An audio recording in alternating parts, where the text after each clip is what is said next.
है, सबूत है, गवाह, बयान, ये तो मर्डर है। ये कैसा एडवर्टाइजमेंट था? अरे इंडियन लॉयर एडवर्टाइज कर भी सकते हैं क्या? अगर कर दिया होता ना तो सर्विसेज तो बहुत अच्छी प्रोवाइड कर सकते थे, बट इंडियन लॉ एडवर्टाइज करना अलाउ ही नहीं करता। हाय एवरीवन, मैं हूं स्मृति शर्मा और आप देख रहे हैं LELS क्लासरूम्स।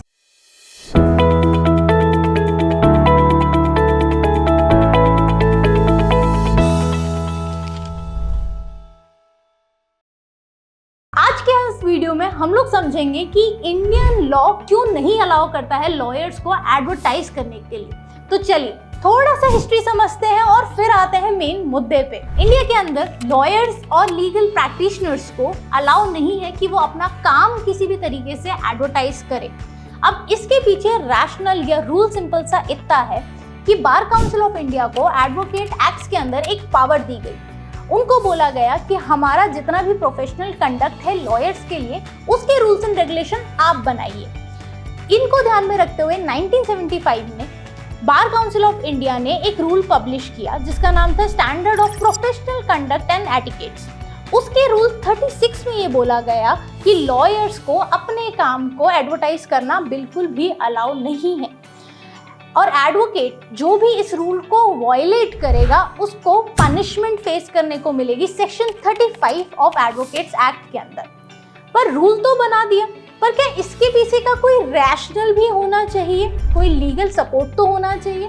इन्हीं चीज़ों को ध्यान में रखते हुए 1975 में एक रूलिंग आई जिसमें जस्टिस कृष्णा अय्यर ने सुप्रीम कोर्ट के bar council of Maharashtra versus MB Dabholkar case में ये कहा कि law is no trade, brief no merchandise and so leaven of commercial competition और procurement should not vulgarise the legal profession.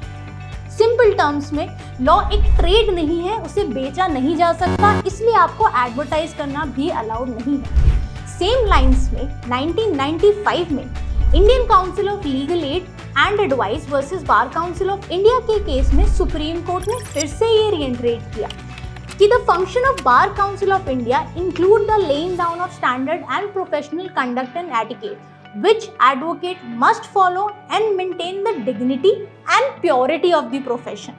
अब ये dignity और purity of the profession supreme Court के according इस तरीके से मेंटेन होगी कि वो लोग एडवर्टाइज नहीं करें, अपनी सर्विसेज को बेचे नहीं। बट 2008 में एक छोटा सा रूल में वेरिएशन आया। रूल 36 को चैलेंज किया गया VB Joshi versus union of India के केस में। अब इस केस में रिलैक्सेशन मिला रिस्ट्रिक्शंस में और बोला गया कि एडवोकेट्स को हम अलाउ कर रहे हैं कि वो अपने names, contact detail, post qualification experience, enrolment number, specialisation and area of practice को एडवर्टाइज कर सकती है, पर सिर्फ और सिर्फ अपनी वेबसाइट पे। तो समझा आपने कि लॉयर्स को अलाउड तो है पर एडवर्टाइजमेंट बहुत ही लिमिटेड है, बिकॉज अकॉर्डिंग टू लॉ हमारा प्रोफेशन एक नोबल प्रोफेशन है और हम इसे प्रोडक्ट की तरह सेल नहीं कर सकते। परंपरा, प्रतिष्ठा, अनुशासन। आपको क्या लगता है, क्या ये रूल सही है या अब मॉडर्न कल्चर के हिसाब से इन रूल्स को थोड़ा सा चेंज भी होना चाहिए और लीगल सर्विस का भी एडवर्टाइजमेंट होना चाहिए ताकि उनकी सर्विसेज बूम हो सके? हमें कमेंट बॉक्स में बताना जरूर और don't forget to like, share and subscribe legal edge law school.